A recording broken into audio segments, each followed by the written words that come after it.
Podium yang mana? Oke, yang di tepi.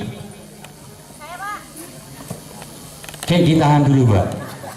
Ditahan dulu. Sebelum nanti tak kasih kesempatan. Saya bebas mungkin bisa dipandang dari sisi hukum ya. Mungkin sebagai referensi mungkin saya minta mungkin dari bapak-bapak dari kesatuan kepolisian mungkin pandangan seks bebas di mata hukum. Monggo, Pak.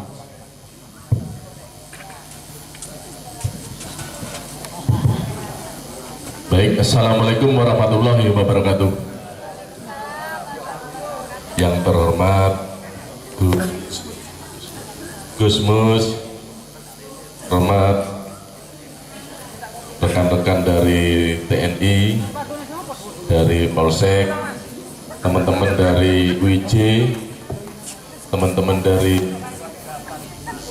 Jelma, kemudian yang JRMC. Saya mewakili Kapolsek pada malam hari ini diundang untuk isi kegiatan sebagai narasumber, yaitu tentang seks bebas. Perkenalkan, nama saya Pak Budi, dinas di Polsek Sumbersari. Mungkin rekan teman-teman ada yang kenal dan mengetahui saya.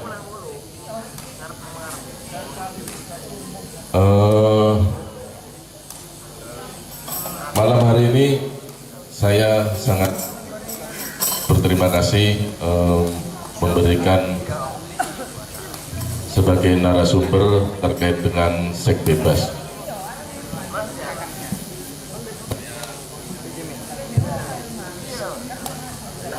Saya tadi pada saat sebelum acara dimulai ini masuk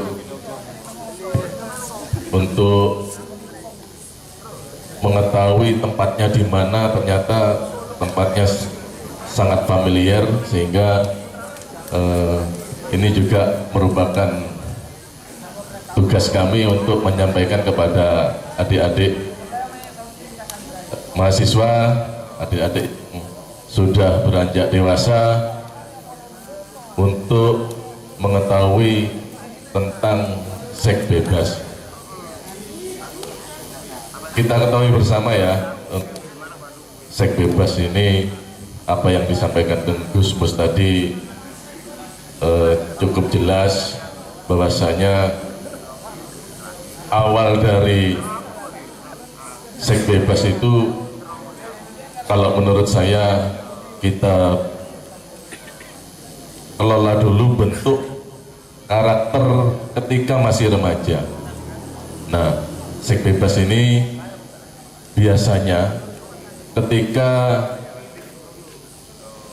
orang atau remaja yang mengenal seks itu sekitar umur 13 sampai 14 di usia remaja. Mereka itu ingin mengetahui, oh di sini ada adik kecil ya, waduh, Nggak apa-apa ini. Pelajaran awal, nggak ada masalah. Memang untuk disebutkan dengan HP, jadi mudah-mudahan tidak mendengar. Ya mungkin lain kali bisa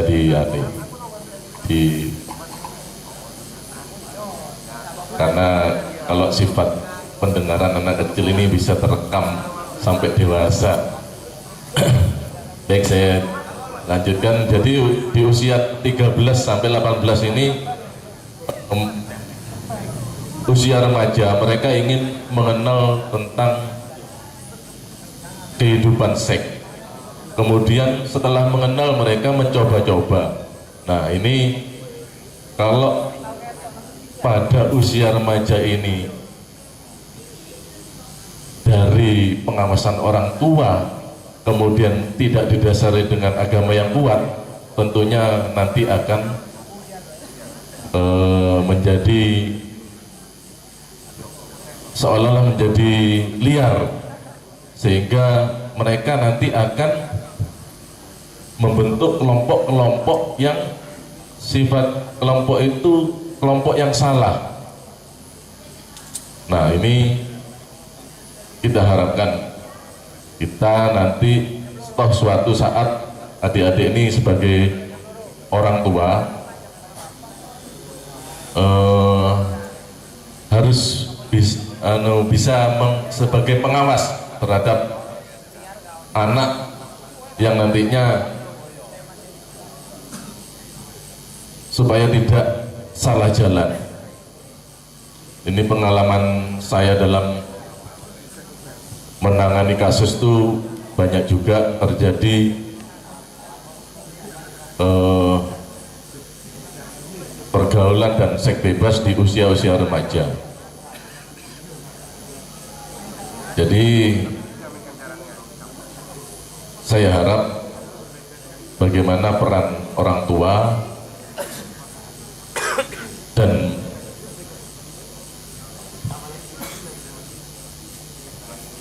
agama, memberikan agama kepada anak tentang iman kita itu bisa nantinya anak itu jangan sampai salah dalam pergaulan. Jadi itu saja, Mas. Terima kasih. Oke, Pak. Mungkin ada tambahan, Pak? Supaya nanti teman-teman juga punya gambaran yang lebih luas sehingga menjadi bahan untuk dipertanyakan ya. Cek 1 2. Assalamualaikum warahmatullahi wabarakatuh. Sugeng dalu Gus, serta selamat malam dari rekan kami serta rekan-rekan dari UIJ, dari Jelma dan dari JRMC. Assalamualaikum warahmatullahi wabarakatuh. Saya sedikit menambahi dari rekan kami yaitu dari Polsek, ini terkait dengan tema yang malam hari ini yaitu seks bebas. Saya tertarik dengan pertanyaan dari Mas tadi, yaitu apa yang ditanyakan yaitu tentang enak-enak kok dilarang, dimut orang tek, kan seperti itu tadi. Terus mbaknya tadi tentang PSK. Ini yang perlu saya sampaikan, mungkin Gus nanti yang bisa menjawab insya Allah dari sudut pandang agama. Kami dari Polsek Sumbersari perlu diketahui dari terutama dari rekan-rekan atau adik-adik dari mahasiswa. Jadi Polsek Sumbersari 4 tahun terakhir ini menerima laporan dari masyarakat yaitu tentang penemuan orok. Jadi bayi sik durung jadi dipeksa di tokne. Nah ini saya nggak paham ini hasil yang mana ini. Anak bangsa. Siapa sing ngukir? Tadi Pak Kiai katanya menyampaikan seks bebas, diizinkan kalau seks bebas itu, tapi dengan catatan harus suami istri, beda dengan bebas seks. Itu Pak ya tadi. Nah, itu harus ada catatan. Makanya tanyakan ini hasil karya dari mana? 10 orang 4 tahun terakhir ini 10 orang, namun demikian 2 yang masih hidup dan bisa diselamatkan mungkin sudah diadopsi oleh pihak-pihak yang mengadopsi. Nah, dampak dari itu semua mungkin kembali lagi karena mental atau mungkin yang disampaikan dari Gus tadi, ya mungkin dari pergaulan, mungkin sifatnya umur 18 tahun belajar mengenal seks, akhirnya mencoba-coba yang berakibat hasil karya tadi 4 tahun terakhir ini ditemukan 10 orok. Dan yang kedua yang perlu diketahui oleh rekan-rekan, mungkin di sekitar kampus kita ini disediakan yaitu tempat kos yang mana baik di sekitar UIJ, di UNED maupun di IKIP, di UNMU, tempat kos di sini sudah sangat menjamur sekali mulai tahun-tahun dulu sampai sekarang. Namun demikian ini yang menjadi PR yang perlu diwaspadai. Kadang-kadang kita melihat juga sangat risih dalam arti ada beberapa tempat atau kos yang mana tempat kos itu yang tidak ada induk semuanya sangat ramai sekali. Ramai dalam arti ya banyak yang kos, di situ juga dihuni oleh laki-laki dan perempuan.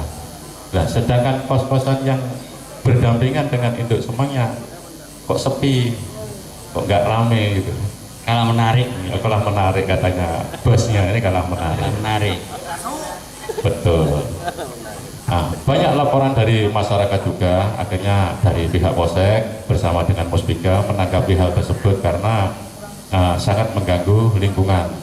Dan yang kedua, takut ya berdampak dengan tadi hasil karya itu nanti muncullah orok-orok di pinggir sungai atau di tempat sampah, kan sangat miris kalau melihat dengan itu. Kami pernah melakukan operasi di tempat kos-kosan, yaitu kos-kosan bebas katakanlah seperti itu, tidak ada untuk semuanya. Nah, di sana kami juga menemukan laki-laki dan perempuan di dalam kamar. Setelah ditanyakan bukan suami istri, ternyata teman. Mosok jam 1 ke atas atau jam dini hari sik jagongan. Belajar kelompok ya. Belajar kelompok. Belajar bersama ya. Nah, akhirnya kami bawa ke Polsek, kami tanyakan. Setelah kami tanyakan ternyata mereka bukan saudara, tidak ada hubungan kerabat. Mereka hanya teman. Ya entah apa yang dia kerjakan saya nggak tahu. Tanda petik mungkin rekan-rekan kan bisa membayangkan sendiri. Apalagi lepas dari pantauan orang tua. Kemudian langkah kami panggil kedua orang tuanya masing-masing. Jadi saya tunjukkan bahwa ini putra putri jenengan yang pamitnya belajar, ternyata kami temukan seperti ini. Apa yang terjadi ya kasihan juga, akhirnya ngelus dodo orang tuanya. Dan dengan harapan kami khususnya kepada adik-adik dari UIJ hindari hal-hal semacam itu. Ya bolehlah, namanya pacaran, siapa yang melarang, tapi kita akan tahu batas-batasnya. Mungkin Pak Yai nanti yang bisa menggambarkan. Sementara itu yang bisa kami sampaikan, Bos, monggo. Oke, terima kasih. Itu mungkin gambaran dari sisi hukum. Mungkin sing kos-kosan ini ngirit, golek ngirit, kos wong loro ae. Hati-hati iku. Hati-hati. Oke, tadi sebelum saya lanjut, saya akan selak ngebet. Selak ngebet. Dapat. Cek ya. Oh, iya. Assalamualaikum warahmatullahi wabarakatuh. Dari mahasiswa ya? Iya, saya mahasiswa Pak. Oke, jadi di sini ada beberapa hal yang mau saya tanya. Yang pertama, mungkin dari Bapak Kepolisian atau dan Ramil atau yang lain bisa menjawab terkait dengan nafsa, yaitu narkotika, psikotropika, dan zat adiktif. Benar gak Pak? Saya nggak ada pertanyaan tentang narkotika ataupun yang psikotropika karena memang benar-benar dilarang gitu ya. Dan mungkin berdosa atau dan bagaimana, tapi paling tidak tabunya itu sangat gitu.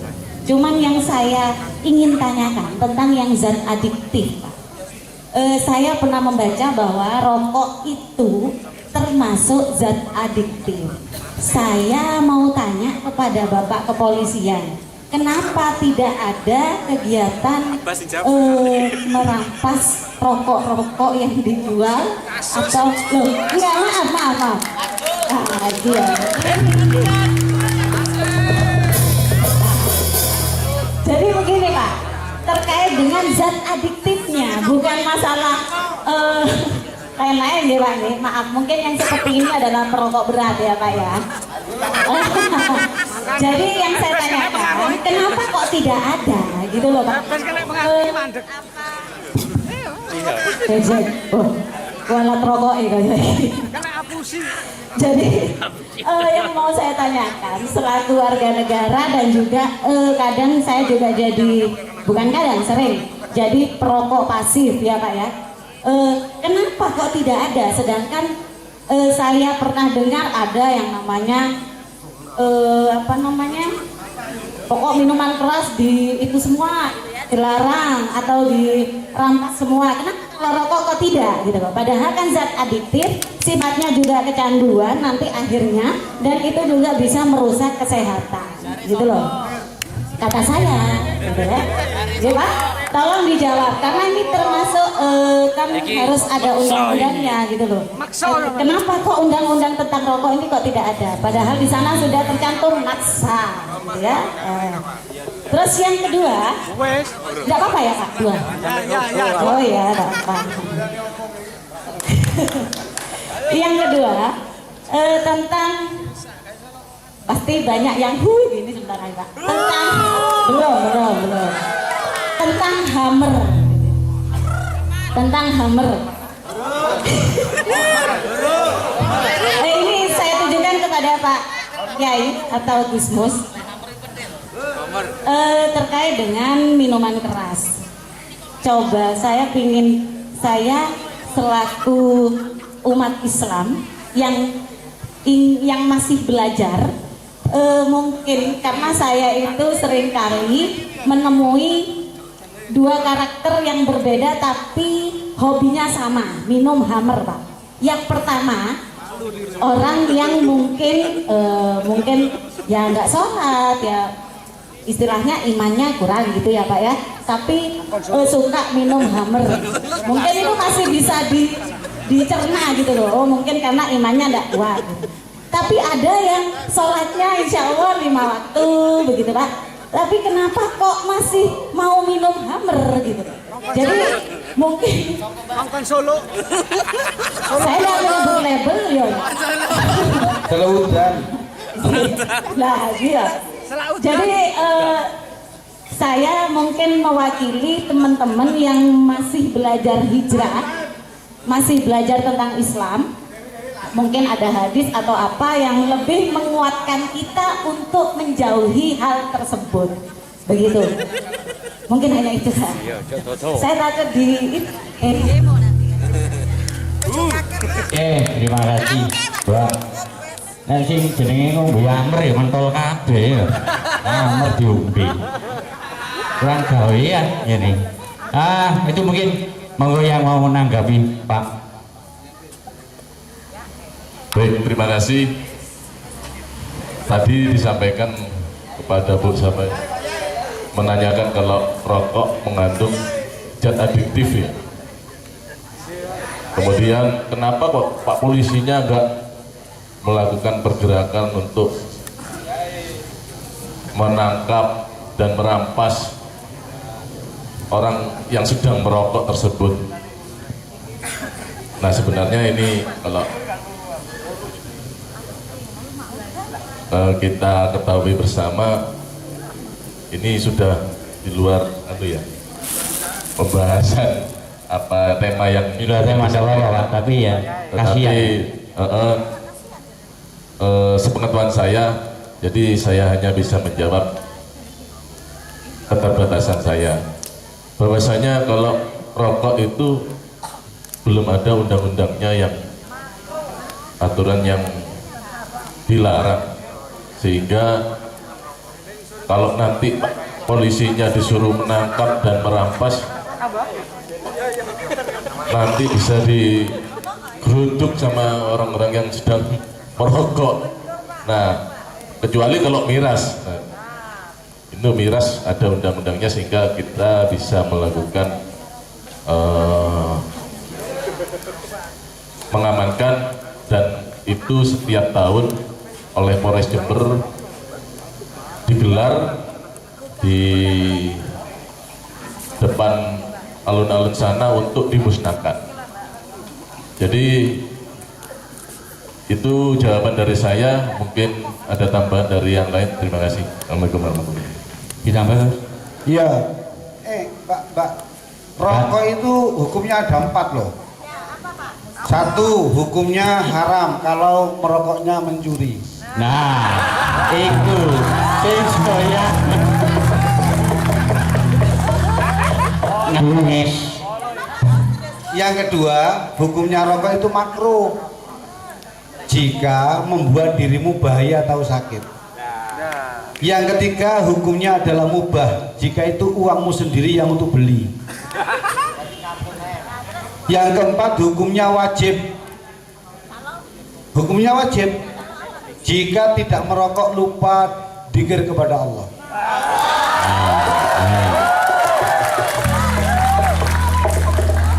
Silakan dilihat di buku bacaan yang bisa dibaca oleh kita semua, bisa kok di download, bisa dicari, yakni buku kitab Sabilus Salikin itu ada, dan fikih Galak Gampil Ada galak ya ada gampil. Jangan hukumnya galak tok. Ono galak ya ono gampil. Sampai melihat galak apa yang gampil? Nah itu pilih yang gampil saja. Sebenarnya ini yang tadi Pak Es sampaikan itu yang harus saya lebih mendalam untuk digarap ini Pak. Jadi begini, kalau sudah Anda melihat orok ditemukan sekian bulan 10, ya kan? Berapa naluri manusia yang terputus untuk melanjutkan bangsa manusia? Tadi kalau dibilang bagaimana kaitannya dengan zina? Zina itu begini, ada dua, ada zina luar, ada zina dalam. Kalau zina dalam itu zinal ain, mata kita juga berzina. Karena ini kata-kata zina yang disampaikan itu berulang-ulang kata zina terus. Padahal yang nikah juga bisa zina. Contoh, mata kita melihat seseorang yang sebenarnya orang itu tidak harus kita pandang menjadi istri kita. Satu contoh. Pak Alim ya, kan sudah menikah Pak Alim ya. Tahu-tahu Pak Alim ke Lipo misal. Di Lipo ada cewek cantik. Kemudian Pak Alim hatinya nih, wah umpama aku dadi bojoku tepak. Zina loh Pak. Gitu ternyata istri orang lain. Sampeyan takokno ae Pak Alim nang bojone, Pak aku cinta semang seneng karo bojo sampeyan lak teko ampleng yo. Zinal ain, ada zina lisan. Zina lisan ini Anda membicarakan seseorang yang tidak pantas, itu jadi zina kita. Oh tidak, beda dengan ghibah, lain. Beda. Ghibah itu begini Pak Alim. Ghibah itu ngerasani wong liya. Lah wong liya itu adalah sampean. Jadi ketika sampai tidak bisa jadi Pak Alim sendiri, berarti Pak Alim jadi orang lain. Pak Alim itu orangnya khusyuk. Ternyata kalau suatu hari Pak Alim gak khusyuk, berarti Pak Alim jadi orang lain dari diri sendiri. Kemudian ada zina dalam. Zina dalam itu yang dilakukan dua orang, yakni zina muhsan dan ghairu muhsan. Zina muhsan dilakukan oleh orang yang sudah beristri atau bersuami, berzina, selingkuh. Belum tentu yang belum nikah itu melakukan perzinahan. Kadang-kadang sing wis rabi tambah akeh maneh. Nah, Karena merasa tidak puas. Ketika tidak puas dengan istrinya, akhirnya mungkin mencoba-coba ke orang lain. Lah mencoba-coba ini yang bahaya. Awas lo ya. Kalau sampai sudah bisa melihat di media elektronik, insya Allah sampai sudah baca semua kok. Mudah dilihat, tinggal hukum zina, bahaya zina, tinggal melihat. Membaca itu mudah, menulis mudah, melakukan yang sulit. Iya enggak? Membaca gampang, sudah dibaca semua, ngapain harus dihukumin, sudah tahu hukumnya kok, gak usah ditanyakan lah. Kalau tadi soal yang tadi merokok, Pak kok gak dirampas rokoknya? Karena sampean mungkin uang belanjanya kurang. oke, Masian. Lah ini kebetulan Bunyai saya juga ikut itu di sana, ikut hadir Bunyai. Justru malah Bunyai itu membelikan rokok saya. Saya itu sehari semalam kalau mungkin dihitung ya sekitar 22 jam itu yang isi 16 ini. Itu habis. Ini sudah habis 7 pak ini sudah. Kadang nyai saya membelikan tasik kata rokok entek itu bahasakan. Ya kalau sampean nggak suka membelikan rokok suami ya rezekinya sampai sedikit.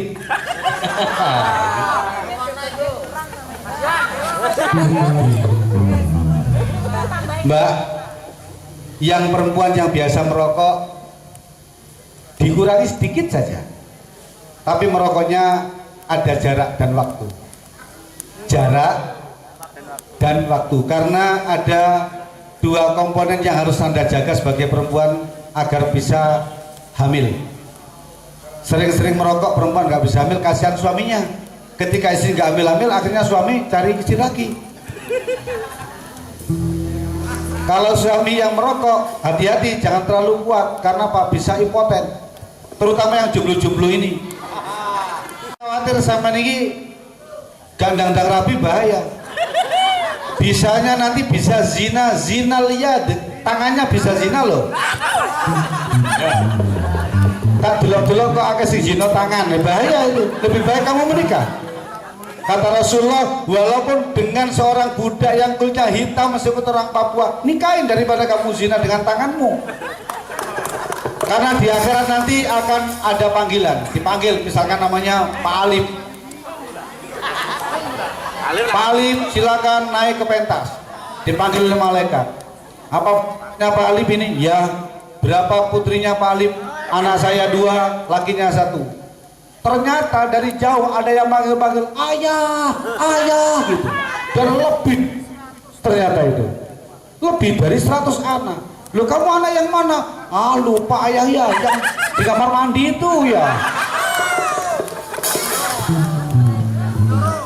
Hati-hati. Jadi segera menikah, karena menikah akan melindungi dan menjaga Anda. Mengapa kita harus menikah? Karena itu perintah. Zina tidak ada perintah, sedangkan menikah itu diperintah. Fankihu ma tobalakum minan nisa. Nikahlah dengan ma, yakni perempuan. Di sini ma tobalakum, itu ma-nya ini masih bebas. Ma ini umum, bisa yang kamu nikahi perawan, bisa yang kamu nikahi itu janda, terserah. Tua boleh, umur 62 boleh. Karena apa? Kalau sudah tua mungkin warisannya lebih banyak. Sebentar lagi mati dan Anda banyak warisan. Kalau yang perawan-perawan ini lama nanti kayaknya, badan itu sewi gitu. Maka saran saya bagi teman jelma yang jomblo-jomblo, nikahi janda. Demikian.